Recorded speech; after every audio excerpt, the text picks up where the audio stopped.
Good morning all. सकाळचे वाजलेत 7:30. मी आले फिरायला. एक कॉलनी आहे आमच्या तिकडे गावाकडे.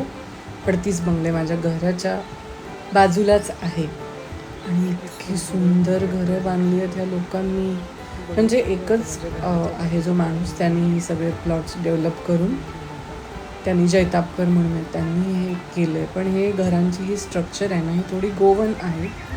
गोव्यामध्ये अशी घरं असतात बघायला मिळतात आपल्याला. एवढं सुंदर आहे ना हे घर. मी रोज तिथे म्हणजे सकाळी माझी फेरी असायची तिकडे नेहमी. किती सुंदर आहे यार. आणि हे आमचे गावचे रस्ते, सकाळी सकाळी मस्त वाटतं. एकदम असं प्रसन्न वाटतं. जसं शहरात कुठे फिरायला गेलं तर सगळीकडे किती लोक आणि गाड्या, आवाज, प्रदूषण. इथे बघा किती सुख आहे. ही लक्झरी आहे. ही आहे लक्झरी. आपण म्हणतो बंगला, गाडी आणि मग कुठे फिरायला जाणं, हीच लक्झरी लाईफ नाही आहे. ती एक वेगळी बाजू आहे. आणि हे जे आहे, हे जे गावाकडची माणसं जगतात, शुद्ध हवा, शुद्ध पाणी, नॉईज पोल्युशन नाही, कुठे घाणेरडेपणा नाही, स्वच्छ फळं, चांगली केमिकल शिवायची फळं, फुलं, भाज्या स्वतः पिकवून खातात, याच्यासारखं सुख आणि काहीच नाही म्हणजे याच्यासारखं. आणि मी हे किती वर्ष अनुभवलं. म्हणजे गेली 3-4 वर्ष मी या प्रोसेसमध्ये होते.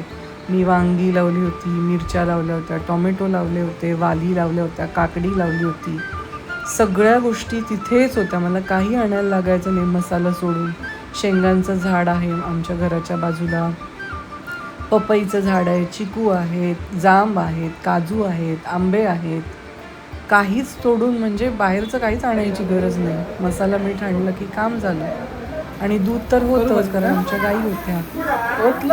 तर असो, हे आम्ही माझा मित्र आहे सागर, त्याच्या घरी गेलेलो. तर तिथे ते दूध ओतायचा कार्यक्रम मी केला. मला मजा आली.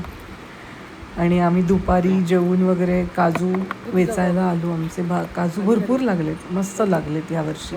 दरवर्षी लागतात आणि थोडे सगळ्यांच्या आधीच लागतात कारण अख्खा डोंगर आहे. अशा डोंगरावर मस्त काजू आहेत. सगळे वेचून घेतले छान आणि आम्ही सगळे पिळायला बसलो होतो काजू. तर भरपूर काजू निघाले. बोलता बोलता काही आमच्या गोष्टी गजाली. हे माझे 2 पुतणे आहेत, तर ते, मी आणि विवेक असे आम्ही 4 जण गेलेलो. काय वाटतंय ना मागे, किती छान वाटतंय. एकदम भारी वाटतं इथे आल्यावर. आणि संध्याकाळचं तर इथे म्हणजे बाबा, मी बोलवते तुम्हाला काजू वेचायला. काजू वेचून खूप दमले.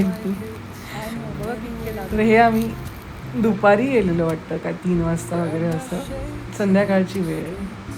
हे आमचं काजूचं झाड आहे एक. ही कलमं आहेत आणि काही गावठी काजू आहेत लागलेले. तर हे असं आहे. आणि असं पूर्ण डोंगर आहे. डोंगरावरच आमचं शेतघर आहे आणि खाली असे काजू आहेत. त्यामुळे इतकं भारी वाटतं ना. किती लागलेत मस्त लाल लाल काजू.